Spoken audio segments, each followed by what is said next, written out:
The mansion on the outskirts of Miami stood silent beneath a sky as blue as crystal water. Every corner of it looked like a postcard: white marble walls, emerald green lawns cut with precision, a sparkling pool catching the sunlight like glass. But inside that perfection, there was no life. Jonathan sat near the picture window, hands loosely clasped, watching his 6-year-old twins, Lucas and Aiden. They sat on the patio floor, surrounded by colorful blocks, not saying a single word.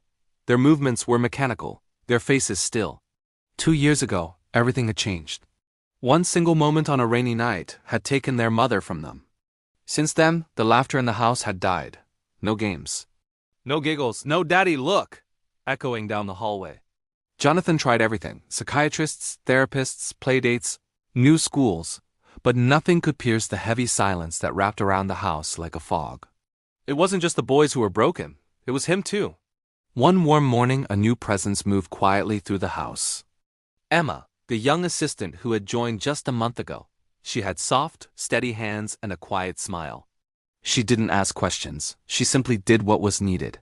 But every time she passed the terrace, she would glance at the twins, her heart pulling at the sight of their empty eyes. She recognized that silence. She had grown up in an orphanage where laughter was a luxury. She knew what it meant to live unseen. That day, the sun blazed bright, reflecting off the pool. Emma carried a tray of fruit out onto the terrace. As always, the boys didn't look at her. They never did. She placed the tray on the table, then, almost on impulse, sat down at the pool's edge. She dipped her hands into the cool water and splashed gently. Tiny droplets glittered in the air like diamonds. And then, she laughed. A soft, unforced, childlike laugh, the kind that made the air feel lighter. Inside, Jonathan paused mid-step. He turned to look, and then he saw it. Lucas lifted his head slightly. Then Aiden. Their small fingers hovered over their blocks, uncertain. Emma splashed again, a little bigger this time, and water sprayed onto their legs. One of the boys blinked. The other twitched his lips. And then, a sound Jonathan hadn't heard in 2 long years. A small, awkward, honest laugh. Laughter. Jonathan's breath caught. Emma didn't stop. She splashed again, and this time the boys leaned closer, testing the world again. One hand, then another, reached out to the water. Soon the terrace was filled with wild splashing, delighted squeals, and unsteady laughter that grew louder with every second. Jonathan stepped outside but didn't say a word. He just watched, heart pounding. The boys were alive again, not ghosts in their own home. When everything calmed down, he walked up to Emma. For the first time in years, his voice wasn't heavy with grief. It was soft, warm. "Go on," he said. Emma simply smiled. She didn't need to speak. That night the house felt different.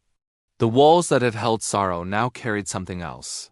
Tiny footsteps running down the hallway. Giggles behind bedroom doors, a song that didn't need music. Jonathan sat by the fireplace, listening. Not to silence this time, but to the sound of life returning. When Emma came in with dinner, he looked at her and whispered, "You brought the light back to them." Emma lowered her gaze, smiling faintly. "The laughter doesn't go away," she said softly. "It just waits for someone to hear it again." Jonathan turned to the window. The pool outside shimmered under the moonlight, the same pool where a single splash had broken 2 years of silence. That night, for the first time since the accident, Jonathan didn't fall asleep to the sound of his own grief. He fell asleep to the sound of his children's laughter. And sometimes, miracles don't arrive with thunder and light. They come quietly, with a small splash and a laugh that dares to be heard.